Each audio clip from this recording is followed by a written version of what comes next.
Now, when looking at needle to hook clearance, the tip of the hook goes behind the needle. It should not hit the needle, and it should not be too far away. You can see if you push against the needle when the tip of the hook is behind it, that the tip of the hook is just right behind the needle, about a 0.05 clearance, which is only about a couple thicknesses of paper.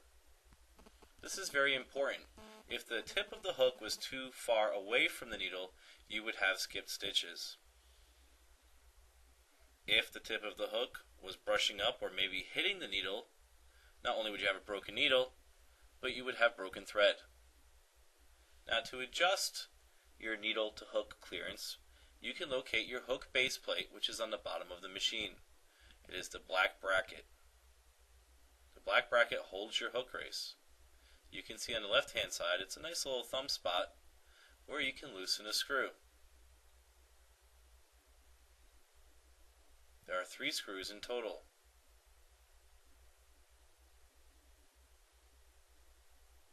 And loosen the third one. When you loosen the third one, that whole hook base plate is loose. If that whole hook base plate is loose, that means it holds your hook race. And that means you can move your hook race around in relation to the needle. Moving it up towards the front of the machine would move the hook closer to the needle. If you move the hook base plate down, it would move the hook farther away from the needle. Usually you only want to loosen the screws just slightly.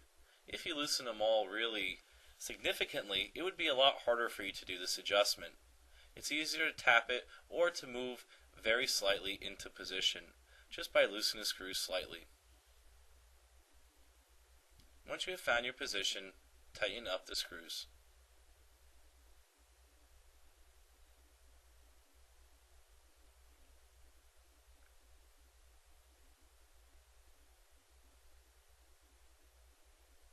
Now you want to double check your clearance and make sure it is okay. Bring the tip of the hook behind the needle and you push it against to make sure it doesn't bend back. You want to check 3 positions, the middle position, and you want to check the most right position as well. Always check the 3 positions. Since the hook base plate is a rectangle, that means it maybe is hitting on the left and not hitting on the right. So always check the 3 positions, very important.